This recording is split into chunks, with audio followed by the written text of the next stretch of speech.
नेत्रों में आंसू।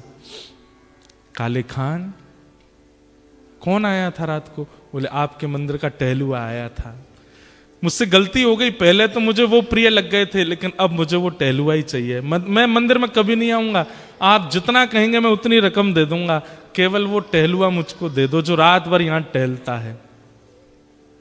ऐसे कटाक्ष नेत्र थे उसके, ऐसी सुंदर सी नासिका थी, ऐसी मधुर मुस्कान थी, ऐसी सुंदर उसने पगड़ी पहन रखी थी और उसमें से ऐसी अद्भुत सुगंधी आ रही थी। हे गोस्वामी जी, मैं आपके आगे हाथ जोड़ के कह रहा हूं, अगर दे नहीं सकते तो जैसे दर्शनार्थियों के लिए नियम है कि सुबह इतने बजे आओ, दर्शन होते हैं मदन मोहन जी के, सबको मदन मोहन जी के दर्शन कराओ, मुझे वो टहलुआ के दर्शन करा दिया करो बस। गोस्वामी जी बोले हाथ पकड़ो हमारा। हाथ पकड़ लिया, बोले चल टहलुआ से मिलवाते हैं। पहली बार श्री मदन मोहन जी के मंदिर के अंदर गए, ढूंढ रहा है काले खान कहां है, कब दिखेगा कब दिखेगा। और जैसे ही पर्दा हटाया तो बाकी सबको तो श्री मदन मोहन जी पाषाण रूप में दिख रहे थे, लेकिन काले खां को वो रात वाले टहलुआ के रूप में दिख रहे थे। ये रहते रहे टहलुआ।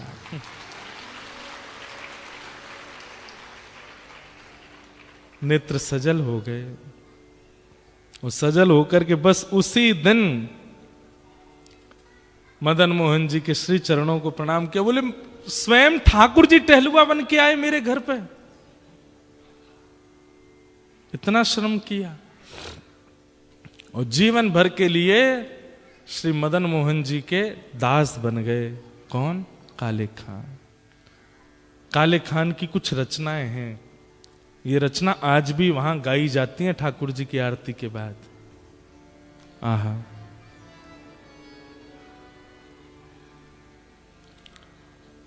लगन जो लगी नाथ ताको विस्तार कहां, भूख प्यास निद्रा कछु बादत नहीं सांवरे। शब्द सुनना, एक उसके शब्द हैं जिसने कभी कथाएं नहीं सुनी है, जिसने कभी भजन नहीं किया, उसके शब्द हैं। लगन जो लगी नाथ ताको विस्तार कहां, भूख प्यास निद्रा कछु बादत नहीं सांवरे। मदन मोहन मूर्ति को बेग दर्शावो आप, एक एक क्षण कोटि कल्प समझावरे। आपसे जो मेरी लगन लगी है मैं उसको कैसे वर्णन करूं? बोले बस इतना कह सकता हूं, भूख प्यास निद्रा ये कोई भी मेरे को परेशान नहीं करती और इनकी मुझे इच्छा भी नहीं होती है। मदन मोहन मूर्त को बेग विस्तार दर्शावो, एक एक क्षण कोटि कल्प समझावरे। आपको देखे बिना एक एक क्षण मुझे ऐसा लगता जाने कितने घंटे कितने कल्प बीत गए हों। सुंदर कटाक्ष तेरे निरखत आनंद होत। ठाकुर जी बोले ए काले खां, तुझे मेरे स्वरूप में क्या अच्छा लगता? बोले आपके जो ये कटाक्ष नेत्र हैं। सुंदर कटाक्ष तेरे निरखत आनंद होत, मेरी एक क्षण कोटि कल्प समझावरे। दरस भिकारी ताज ताकी प्रभु अरज सुनो। दरस भिकारी ताज ताकी प्रभु अर्ज सुनो। नंद के दुलारे यार चाकर हम आपके, नंद के दुलारे ताज चाकर हम आपके, नंद के दुलारे यार चाकर हम आपके। हम आपके चाकर हैं, आप हमें स्वीकार करो।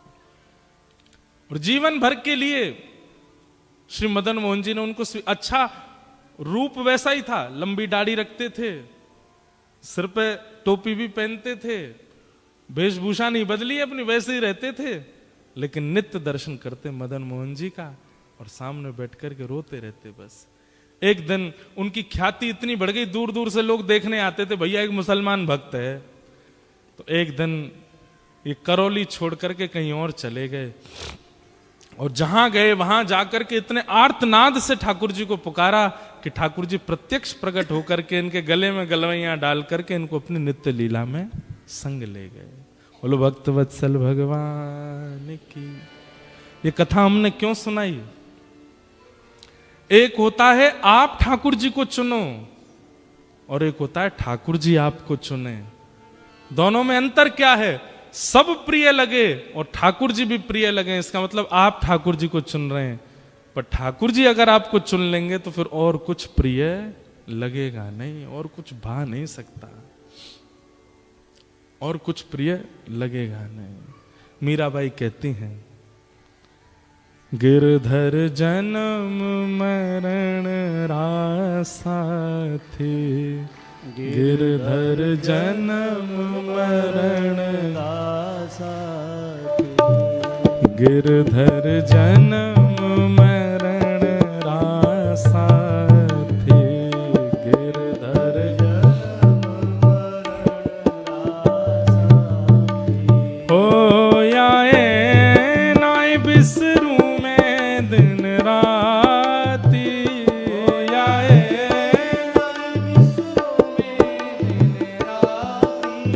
ओ याए नाय बिसरू में दिन राती, याए नाय बिसरू में दिन राती। ओ गिरधर जन्म मरण रासा थे, गिरधर जन्म मरण रासा थे, ओ गिरधर जन्म मरण रासा थे, गिरधर जन्म मरण रासा थे। ओ पल पल पिय को रूप निहारूं, निरख निरख सुख पाते, पल पल गाइए।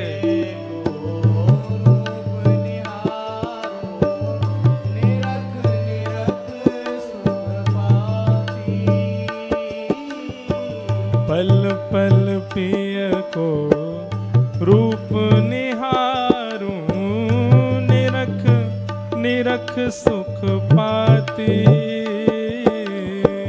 पल पल पिय को रूप निहारूं, निरख निरख सुख पाती।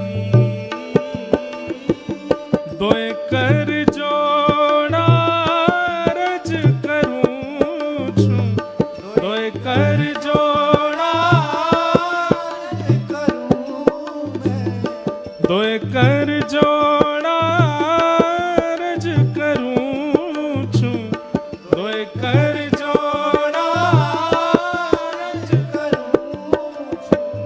सुन ली जो मरी बात, गिरधर जन्म मरण रासा थे, गिरधर जन्म मरण रासा। ओ गिरधर जन्म मरण रासा थे, गिरधर जन्म मरण रासा।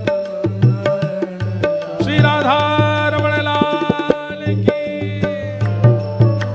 करताल बजा के गाओ।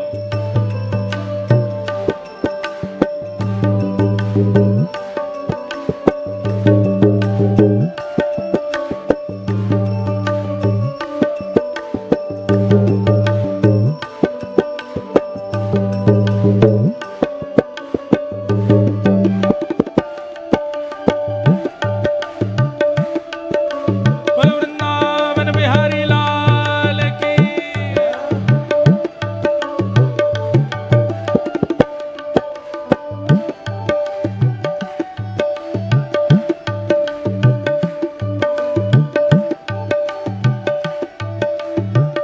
और एक सत्य बात कहती है मीराबाई, वैसे तो सारी बातें सत्य हैं पर ये एक अकाट्य सत्य है। यह संसार सकल जग झूठा, झूठा कुल रानाता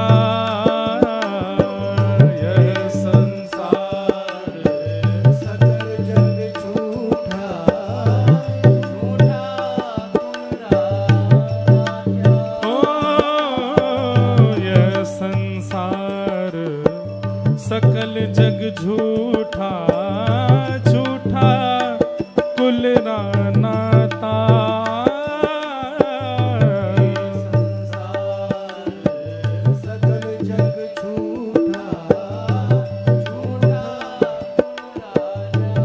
सब लोग गाओ।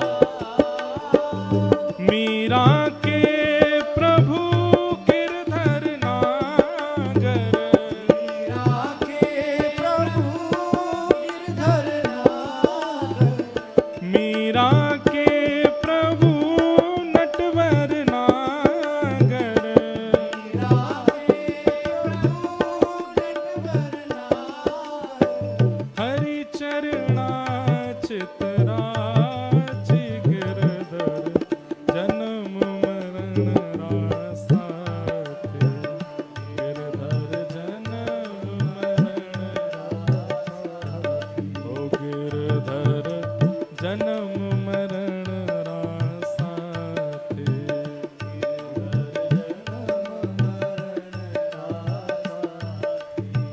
होया है नाय बिसरू में दिन रात, होया है नाय बिसरू में दिन रात, होया है नाय बिसरू में दिन रात, होया है नाय बिसरू में दिन रात, गिरधर जन्म मरण रासात, गिरधर गोविंद मेरो है गोपाल मेरो है, गोविंद मेरो है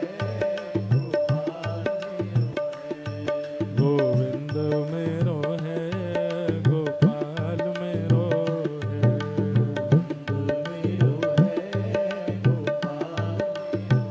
ओ मेरा बांके बिहारी नंदलाल मेरो है, मेरा ओ मेरा बांके बिहारी नंदलाल मेरो है, मेरा हे गोविंद मेरो है गोपाल मेरो है,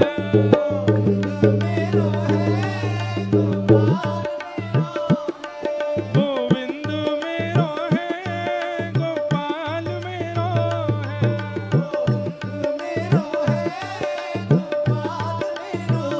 ओ प्यारो गिरिवरधारी नंदलाल मेरो है,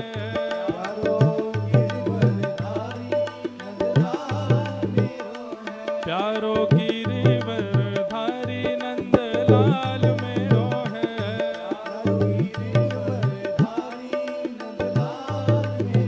ओ राधा रमण बिहारी गोपाल मेरो है, राधा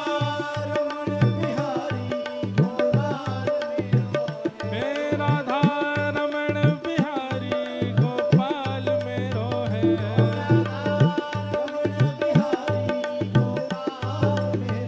हे गोविंद मेरो है गोपाल मेरो है,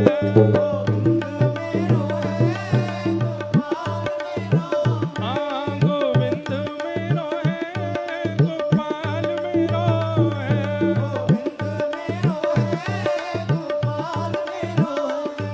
गोविंद मेरो है गोपाल मेरो है, हे गोविंद मेरो है गोपाल मेरो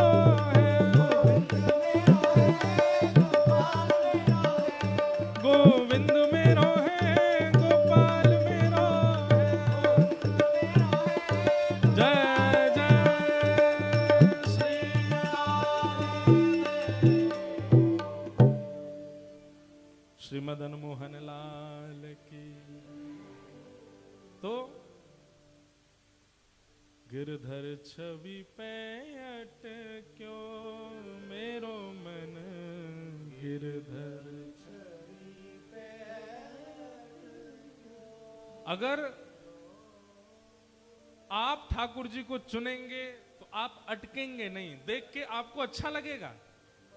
देख के आपको सुख मिलेगा, देख के आपके नेत्र भी सजल हो सकते हैं, लेकिन आप अटकेंगे नहीं। अटकने का मतलब क्या होता? कुछ और कर ही नहीं पाए, फिर बस देखते रह गए, अटके नहीं। और अगर अटक गए मतलब फिर और कुछ ध्यान ही नहीं रहा, और कुछ कर ही नहीं पाए, बस देखते रह गए उस सांवली सूरत को, मोहिनी मूरत को, तो समझो ठाकुर जी ने चुना। परीक्षित ठाकुर जी के द्वारा चुना गया है, इसलिए 3 दिन से अनवरत कथा सुन रहे हैं। और चौथे दिन जब सूक्ष्म में कृष्ण लीला सुना दी तो व्याकुल हो गए, विचलित हो गए कि नाथ ऐसे मत कीजिए, मुझे पूरी कथा सुनाइए। इनकी कथा सुनने के लिए मैं भूख प्यास जीत करके बैठा हूं। दुनिया में सबसे कठिन होता है भूख लगना और भोजन का ना मिलना। महाभारत में कहते हैं, वासुदेव जरा कष्टम कष्टम निर्धन जीवनम पुत्र शोक महाकष्टम कष्टात कष्ट करित क्षुधा। कष्टात कष्ट करित क्षुधा। सबसे पहला कष्ट होता है बुढ़ापा, लेकिन उससे भी बड़ा कष्ट क्या है? बुढ़ापे में माता पिता अपनी आंखों के आगे अपने पुत्र या पुत्री को जाते हुए देख लें, ये उससे भी बड़ा कष्ट है। और उससे भी तीसरा बड़ा कष्ट क्या है?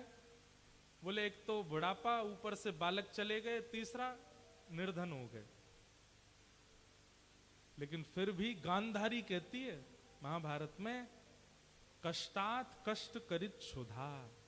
भूख लगना और भोजन का ना मिलना ये सबसे ऊंचा कष्ट है। इस कष्ट के आगे बुढ़ापा, बच्चों का चले जाना और निर्धन हो जाना भी कोई बड़ी बात नहीं है। ये बात हम क्यों कह रहे हैं? परीक्षित उस भूख को जीत करके बैठा है केवल कृष्ण लीला सुनने के लिए, और कहता है कि नाथ मुझे लीला सुनाओ, मुझे कथा सुनाओ। सुखदेव जी महाराज कहते हैं कि अच्छा एक काम करते हैं, मैं तुम्हें सुनाऊंगा, थोड़ी देर कुछ बाहर जा लो, कुछ खा पी के आ जाओ, थोड़ा आराम कर लो, फिर सुनाऊंगा। तो कहते हैं कि महाराज आप जो कथा सुना रहे हैं ना, सही बता रहा हूं, इस कथा रूपी शब्द से मेरा पेट भी भर रहा है, मेरी प्यास भी बुझ रही है, और निद्रा के लिए जो शरीर को आवश्यकता आराम की होती है वो आराम भी हो रहा है मेरा। मुझे भूख नहीं लगती, मुझे प्यास नहीं लग रही है, मुझे निद्रा नहीं आ रही है। आपके मुख से कथा सुनकर के मुझे बहुत सुख का अनुभव हो रहा है, कृपा करके ये कथा ही सुनाओ। तब यहां पर श्री सुखदेव जी महाराज कहते हैं, मैं परखना चाह रहा था कि ब्रज लीला में प्रवेश करने लायक तुम हो कि नहीं, और मैंने देख लिया कि तुम अधिकारी हो। क्यों? ये स्थिति जो अभी तुम्हारी हुई है ना परीक्षित, ये तुम्हारी स्थिति नहीं है, ये ब्रज की गोपियों की स्थिति है। वो चलते फिरते उठते बैठते खाते पीते हमेशा केवल कृष्ण को याद करती रहती हैं। उनका भोजन भी श्री कृष्ण नाम है, उनकी प्यास भी कृष्ण नाम है, उनका आराम भी कृष्ण नाम है, उनका सजना भी कृष्ण नाम, उनका संवरना भी कृष्ण नाम, सब कुछ कृष्ण है। और जिसका सब कुछ कृष्ण वही गोपी है। और तुम अब वो बन चुके हो। ब्रज में बिन गोपी प्रवेश नहीं होता। अरे जिनका अभी मास चल रहा है ना, महादेव, ये भी जब वृंदावन आते हैं तो इनको गोपी बनना पड़ता है। बोलो गोपेश्वर महादेव की। ये भी गोपी बन करके आते हैं। गोपी मतलब नथनी वाली नहीं, गोपी मतलब लहंगा फरिया वाली नहीं। गोपी मतलब जिसके नेत्र केवल उनको देखना चाहें, जिसके कान केवल उनको सुनना चाहें, जिसकी जीभ केवल उनका प्रसाद चाहे, जिसकी त्वचा केवल उनका स्पर्श चाहे, जिसके चरण केवल उनके पास जाना चाहें, जिसकी सर्वांगीण इंद्रियों में केवल कृष्ण बसे हैं, वो गोपी। सूरदास गोपी हैं, कुम्भनदास गोपी हैं, कृष्णदास गोपी हैं, चतुर्भुजदास गोपी हैं, श्री गोपाल भट्ट गोस्वामी गोपी हैं, श्री हितरवंश महाप्रभु, ये सब गोपी हैं। क्यों? क्योंकि इनकी इंद्रियां संसार की किसी वस्तु को नहीं चाहती, वो केवल कृष्ण चाहते हैं। हितरवंश महाप्रभु के चरित्र में आता है कि महाप्रभु जी बाल्यकाल से ही महाप्रसाद ठाकुर जी का प्रसाद पाते थे। एक दिन बाल अवस्था में रोने लगे रात में उठ के, माँ मुझे भूख लगी है, बहुत जोर की प्यास लगी है। तो इनकी जो माता जी थी तारा देवी, वो मन में विचार करने लगी, आधी रात में लाला को भूख लग रही है। अब छोटे बालक को भूख लगती है तो माँ दूध पिला देती है, कुछ खिला देती है। जैसे ही इनकी माँ दूध लेकर के आई, कुछ बादाम आदि लेके आई, तो हरिवंश महाप्रभु बाल अवस्था में उस दूध को देख करके बोले ये नहीं पीना। क्यों? भोग नहीं लगा अभी ठाकुर जी को। बादाम को दूर करके बोले ये भी नहीं खाने, अभी ठाकुर जी को निवेदित नहीं किए गए। माता पिता इतनी झंझट में, 5-6 वर्ष का बालक रात में रो रहा है, अब इसको रात में कहां से भोग लगा के हम दें सामग्री? तो भीतर प्रिया प्रियतम जो सेवा के ठाकुर जी थे, श्री राधा मोहन लाल जी, महाप्रभु जी के पिताजी के ठाकुर जी, छोटे छोटे श्री विग्रह थे ठाकुर जी के। तो ठाकुर जी का विग्रह उठ गया और उठ करके श्री जी को उठा रहे हैं। श्री जी उठो, रात में 2-2:30 बजे। श्री जी बोली क्या बात है? अरे देखो हरिवंश बालक रो रहे हो है, यूं कह रहे हो भूख लग रही है। अब आप तो जाने वो हमारो प्रसाद लिए बगैर और कछु पावे नहीं है, वाकू प्यास लगी है, भूख लगी है, अब कछु व्यवस्था हमें ही करनी पड़ेगी। श्री जी बोली क्या करें? बोले काम करो, अपने पाम नीचे लटकाओ शयन सैया सो। तो शयन सैया से छोटे से श्री जी ठाकुर जी सेवा के युगल सरकार, उनने अपने पाम लटकाए और ठाकुर जी पीने वाला जो जल था उस जल से श्री जी के चरण धो रहे हैं और चरण धोकर के एक पात्र में जमा कर रहे हैं कि पीने का जल बन जाए, और फिर अपने चरण भी धो रहे हैं खुद ही। हरिवंश बालक को पानी प्यास लगी है। और फिर पास में महाप्रभु जी एक बंटा भोग रखते हैं जिसमें कुछ बादाम है, मिश्री है, आदि आदि जो ठाकुर जी खोल के लाए। श्री जी लो नेक्स्ट सो या खाए लो, दंतावली छुवाए दो, प्रसाद हो जाएगी तो बालक पालेगो। श्री जी को पवा में, स्वयं पवा में, और दोनों सामग्री, अब छोटे छोटे मंदिर होते हैं सबके, मंदिर के जो पर्दा है उससे बाहर दोनों खिसका दिए और भीतर से अपनी घंटी गिर दी। जैसी घंटी गिरवे के बाद सो जाओ जल्दी थे श्री जी, दोनों सो गए।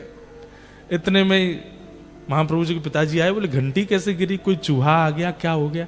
भीतर आकर के देखा तो ठाकुर जी और श्री जी का चरणामृत जल एक पात्र में, और ठाकुर जी और श्री जी की दंतावली गड़ी हुई है, लगी हुई है, ऐसी प्रसादी बाहर रखी है। देख करके समझ गए, बोले हरिवंश बालक को प्रसाद ही पाना होता है और कुछ नहीं पाता, इसलिए ठाकुर जी रात्रि में उठ के प्रसाद तैयार किए हैं कि जाओ पवा दो। और जाकर के फिर वो जल पिलाया, बादाम खिलाए, तब महाप्रभु जी सोए। जीव और कुछ चाहती ही नहीं है, नेत्र और कुछ चाहते ही नहीं है, कान और कुछ चाहे, दर्शन को नैना तपे, वचन सुनन को कान, मिलवे को हियरा तपे, हिय के जीवन प्राण, गोवर्धन वासी सा। हमारी इंद्रियां और कुछ नहीं चाहती हैं। भैया हम कैसे, पता है, भूख लगेगी ना तो हमको अगर कोई कह देगा भैया रेस्टोरेंट तो नॉन वेज है लेकिन यहाँ पे एक ब्रेड मिल जाएगा, वही ले आओ खवा दो। हम ऐसे हैं, हमारी इंद्रियां भी कृष्णार्पित नहीं हुई हैं। कृष्णार्पित इंद्रियां होंगी तभी आप गोपी बनेंगे और तभी ब्रजलीला में प्रवेश हो सकता है। जिसका सर्वस्व कृष्ण हो जाए वही ब्रजलीला में आ सकता है। तो आज परीक्षित उस भाव में आ चुके हैं, तो सुखदेव जी कहते हैं अब मैं तुम्हें ब्रजलीला सुनाऊंगा।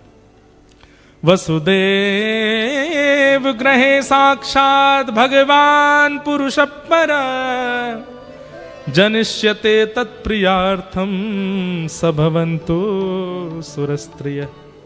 भगवान ने आकाशवाणी करके देवताओं को बता दिया था कि भैया अब हम अवतार लेने वाले हैं। कहां पे? बोले मथुरा में वसुदेव जी के यहां हम जन्म लेंगे। और घड़ी आई, वसुदेव जी का विवाह देवकी के साथ में हुआ। देवकी कंस की चचेरी बहन है। अपनी बहन को विदा करने के लिए जब कंस जा रहा था तभी आकाशवाणी हुई कि इसका अष्टम गर्भ तेरा काल होगा। ये सुनते ही कंस बौखला गया, तलवार निकाल के अपनी बहन को जैसे ही मारने के लिए तैयार हुआ, वसुदेव जी ने कहा जितने बालक होंगे हम सब आपको दे देंगे, इसको मत मारो। 6 बालकों को कंस ने मार दिया। 7वें बालक के रूप में बलराम जी आए, लेकिन जन्म लेने से पहले ही भगवान ने योग माया से कहा कि इनको कहीं और स्थानांतरित कर दो। तो कुछ महीने देवकी के गर्भ में रहने के बाद श्री बलराम जी महाराज रोहिणी मैया के गर्भ में विराज गए, इसलिए वो रोहिणी नंदन भी हैं, देवकी नंदन भी हैं। और अब 8वां बालक जन्म लेने वाला है। कंस ने सिक्योरिटी टाइट कर दी कि भाई मेरा काल जन्म लेगा, कहीं निकल के भागे नहीं। भादों का महीना अभी श्रावण के बाद आएगा। भादों का महीना, अष्टमी तिथि, मंदम मंदम जलधरा। बंधुओं, आपने पता नहीं अनुभव किया कि नहीं, हमारे ब्रज वृंदावन में बारिश कभी हो चाहे नहीं हो, जन्माष्टमी को जरूर रिमझिम बरसेगी ही। भागवत में उसका वर्णन है, मंदम मंदम जलधरा। कभी जन्माष्टमी पे वृंदावन में मंदिर में मत जाना, नहीं तो पिच जाओगे, चटनी बन जाओगे। वृंदावन चले जाना, बस अनुभव करना कि आज की तिथि पे ही ठाकुर जी आए थे, और वो सब अनुभव होगा आपको। सारे द्वारपाल सोए थे गहरी नींद में, जितने सिक्योरिटी लगाई थी कंस ने सब सो गए। ठाकुर जी की माया ने सबको सुला दिया। कंस गहरी नींद में सो गया, और तभी कारागृह में जैसे ही मध्य रात्रि हुई, देवकी के गर्भ से एक दिव्य तेज प्रकट हुआ, और जैसे ही वो तेज विश्राम हुआ, शंख चक्र गदा पद्मधारी चतुर्भुज रूप में भगवान श्री कृष्ण प्रकट हो गए। बोल बाल कृष्ण लाल की। ठाकुर जी जब प्रकट हुए तब 2 भुजा नहीं थे, चतुर्भुज थे। सब लोग हाथ जोड़ो, प्रणाम करो। तम अद्भुतम बालकमंबुजे क्षणम चतुर्भुजं शंख गदायुधायुधम श्रीवत्सलक्ष्मं गलसौभकौस्तुभं पीतांबरम सांद्रपयोदसौभगम। भगवान चतुर्भुज रूप में आए। ठाकुर जी विराट नहीं बने हैं, छोटे से ही, जैसे छोटे छोटे लाला होते हैं ऐसे छोटे से ही लाला हैं, पर छोटे लाला ही शंख चक्र गदा, छोटे छोटे शंख, छोटी छोटी गदा, छोटे छोटे सब आयुध लेके छोटे से ही ठाकुर जी प्रकट हो गए। और कैसे आए? बोले कौस्तुभ मणि पहन के आए हैं, पीतांबरी पहन के आए हैं। कैसा ठाकुर जी को श्रृंगार का शौक है, मतलब जन्म भी श्रृंगार करके लिया है। सामान्य बालकों की तरह नहीं आए। देव की मैया ने प्रणाम किया। ठाकुर जी बोले मैया प्रणाम क्यों कर रही हो, हम आपके बालक हैं। बालक को गोद में उठाया जाता है। देव की मैया बोली फीलिंग बिल्कुल नहीं आ रही हमको। कौस्तुभ मणि पहन के आए हो आप, हैं पीतांबरी पहन के आओ। गर्भ से बालक शंख चक्र लेके आता है। और कौन सा ऐसा बालक है जो जन्म लेते ही बोलने लगता है? ये चपड़ चपड़ क्यों बोल रहे हो आप? मुझे लग ही नहीं रहा कि मैंने बालक को जन्म दिया है। ठाकुर जी बोले मैया हम तो इसलिए ऐसे बन के आए कि जन्म लेते ही कंस मामा आता है मारने। हमने सोचा सुदर्शन चक्र से उसका सर धड़ से अलग कर देंगे। अब भाई हाँ, कंस की चिंता हुई, मां की चिंता नहीं हुई कि मां को कैसा लगेगा मैं ऐसे बन के जाऊंगा तो। अरे एक मां का सुख होता है, बालक जन्म लेता है, उसको अपना पयोधर पिलाती है, उसको अपने हृदय से लगाती है, उसके रुदन को सुनती है, उसके छोटे छोटे हाथ, छोटे छोटे चरण देखती है, तब मां को सुख मिलता है। आप तो खाना पूर्ति कर रहे हो कि हाँ ले जन्म ले लिया मैंने। अनुभव तो कराइए। ठाकुर जी बोले मैया सुनो, अगर हम अनुभव कराएंगे तो फिर हम 2 भुजा अंतर ध्यान करेंगे, वस्त्र उतार देंगे, बिल्कुल छोटे बालक बन जाएंगे। लेकिन फिर आपको एक काम करना पड़ेगा। क्या? जब हम 2 भुजा में आ ही जाएंगे, आयुधों का त्याग कर ही देंगे, तो फिर हम आयुध उठाएंगे नहीं। और जब आयुध त्याग कर देंगे तो फिर प्रेम स्वीकार करेंगे, और प्रेम का निर्वहन करने के लिए हमको कुछ साल ब्रज में लीला करनी पड़ेगी। अगर आप हमारे शंख चक्र छुड़वा रही हो, हम छोड़ तो देंगे, लेकिन फिर उतने दिन प्रेम भाव धारण करेंगे भुजा में, और उसके लिए प्रेम के विस्तार के लिए लोगों को, कलिकाल में लोगों को ज्ञान से नहीं पाया, मुझे ज्ञान से नहीं पा पाएंगे, वैराग्य से नहीं पा पाएंगे, मेरे प्राप्ति के लिए प्रेम आवश्यक होगा। उसकी स्थापना के लिए फिर मैं लीला करने ब्रज जाऊंगा। मंजूर है तो बताओ। देवकी मैया बोली कितने दिन के लिए जाओगे? बोले 11 वर्ष। मैया 11 वर्ष का आपको वियोग सहना पड़ेगा, 11 वर्ष बाद फिर आपके पास ही रहूंगा, लेकिन इतना त्याग आपको करना पड़ेगा। देवकी मैया बोली मैं त्याग सह लूंगी, लेकिन एक बार बालक बन जाओ। ठाकुर जी ने तुरंत 2 भुजाएं अंतर ध्यान कर दी, शंख चक्र अंतर, छोटे से बालक बन गए। जैसे ही रोने लगे, देवकी मैया को वात्सल्य आ गया, तुरंत अपने पयोधर का पान कराया। ठाकुर जी ने दुग्ध पान किया। भगवान ने वसुदेव जी को आज्ञा की, ये जो पास में आपकी डलिया पड़ी है इसमें हमको लिटाओ, ले चलो। वसुदेव जी अपनी हथकड़ी दिखाने लगे, पैरों की बेड़ियां दिखाने लगे, बाहर दरबान सोए हैं, ताले लगे हैं, सब दिखाने लगे। कैसे लेके जाऊं, इतना बंधन है। ठाकुर जी बोले मेरा आश्रय लेने से पहले जो व्यक्ति बंधन गिना देता है वो मेरा कभी नहीं हो पाता। बंधन मत गिनवाइए, ये रुकावट है, ये रुकावट है, ये रुकावट है, मुझे नहीं बताओ, सीधे चरण पकड़ो। मेरा काम है बंधन खोलने का, मैं खोल दूंगा, आप तो बस मुझे लो अपने पास। बंधन मत गिनवाया कीजिए। हम ऑस्ट्रेलिया में रहते हैं, सिडनी, यहाँ पे काम बहुत होता है महाराज जी, सैलरी कट जाती है, यूं हो जाता है, त्यों हो जाता है। यहाँ पे तो हमको खान पान में थोड़ा सा ध्यान नहीं रखना पड़ता, सब कुछ खाना पड़ता है। ऑस्ट्रेलिया है महाराज जी। बंधन मत गिनवाया कीजिए, सीधे ठाकुर जी के आश्रित हो जाइए। बंधन करवाना और बंधन निभवाना ये ठाकुर जी की जिम्मेवारी है। ठाकुर जी से कह दिया करो, नाथ हम ऑस्ट्रेलिया में रहते हैं, यहां ये व्यवस्था है, लेकिन फिर भी हम वैष्णव रूप धारण कर रहे हैं, हम आपके चरण पकड़, अब आप देख लेना, आप जानो, आपका काम जाने। ठाकुर जी देखना फिर कैसी बंसी बजाएंगे। कोई सामने से आपको प्रस्तुत भी करेगा ना कुछ अभद्र वस्तु, आप लेने के लिए हाथ भी बढ़ाओगे तो ठाकुर जी ऐसा कुछ करेंगे कि वो वस्तु गिर ही जाएगी, नहीं जाएगी मुख तक। ये ठाकुर जी करेंगे लीला।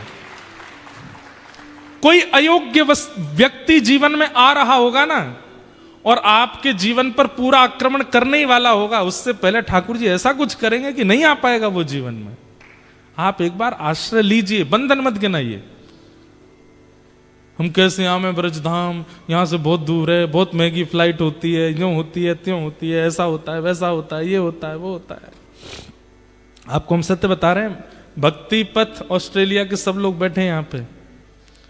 हमने बिल्कुल इन लोगों से कही, मैंने कि पैनिक मत करना, 4 लोग आवे चाहे 4000 लोग आवे, सुनने वाले आने चाहिए। भीड़ नहीं आवे, कोई जरूरी नहीं 4 आवे 4000 आवे।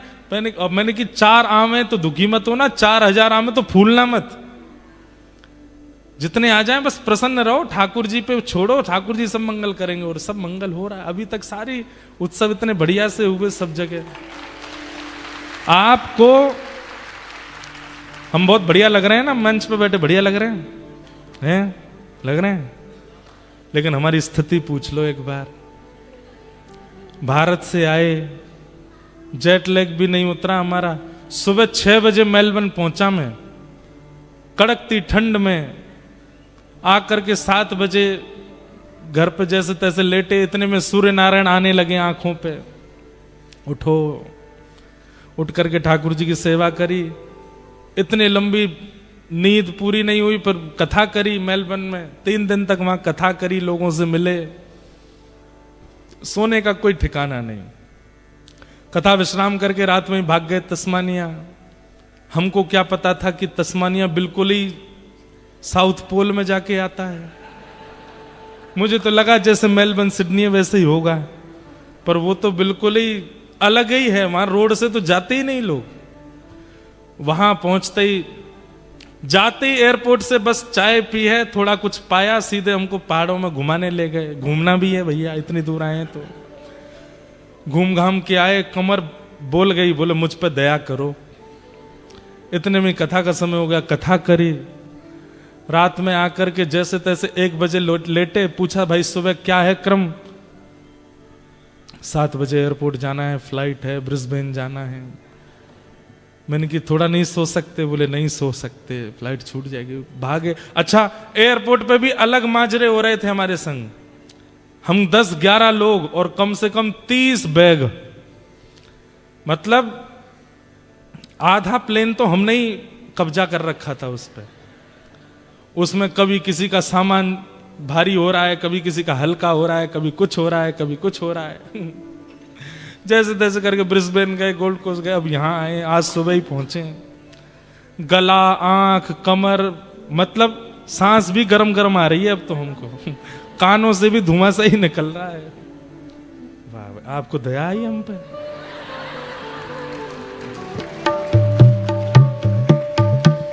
वाह, देखो भैया, सीखो। लेकिन व्यास मंच की मर्यादा है, झूठा मुंह कर नहीं सकते, धरे रहो। पी नहीं सकते, यह मर्यादा है। जितनी देर कथा चलेगी हम जलपान नहीं कर सकते, और कथा में आने से 2 घंटा पहले जल छोड़ना पड़ता है। कहीं यहां बैठे और मेल फीमेल वाला चिन्ह ढूंढेंगे, पर कहां है भैया बताओ। इसलिए उसके लिए त्यागना पड़ता है पहले से। इतना मेहनत करके भैया यहां कथा सुना रहे हैं, इसलिए ये सब ठाकुर जी करा रहे हैं हमसे। हो, हम अगर सोचें कि हम कर रहे हैं तो ये हो ही नहीं सकता। इसलिए बंधन मत गिनवाइए ठाकुर जी को, बस करने लगिए। ठाकुर जी अपने आप सब व्यवस्थित कर देते हैं, सब आनंदित कर देते हैं। वसुदेव जी ने जैसे कहा हथकड़ी बेड़ियां, ठाकुर जी बोले बंधन मत गिनाइए पिताजी, सीधा मेरे शरण में आइए। जैसे ही गोद में लिया ठाकुर जी को, शरणागति हुई, हाथ की हथकड़ियां खुल गई, पैरों की बेड़ियां खुल गई, चट चट सारे ताले खुल गए। ठाकुर जी बोले व्यक्ति बंधन गिनाता है, शरण नहीं लेता, पछताता है।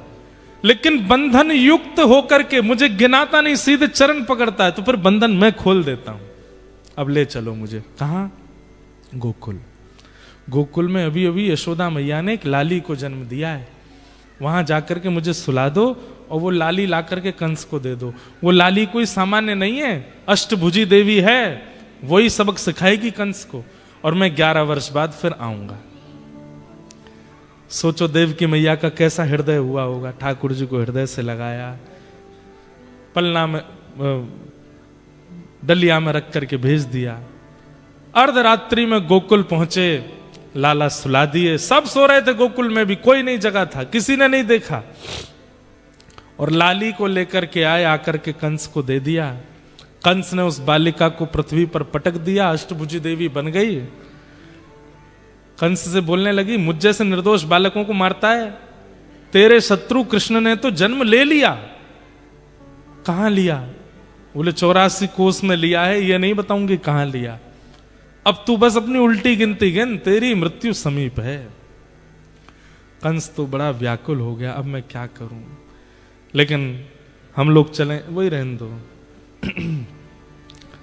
गोकुल, नंद रानी यशोदा 80 बरस की है गई, लेकिन अभी तक लाला नाय भयो।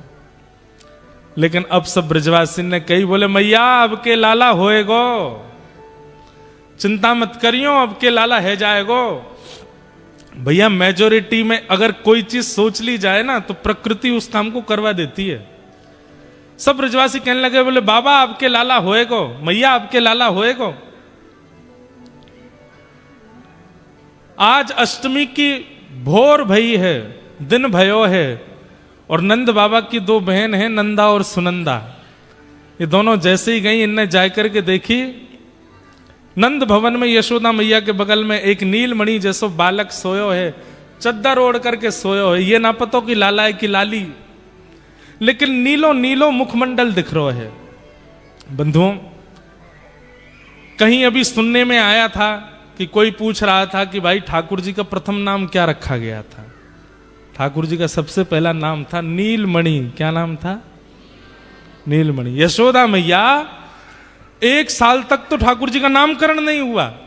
श्री गर्गाचार्य जी ने 1 साल बाद आकर के नामकरण किया ठाकुर जी का।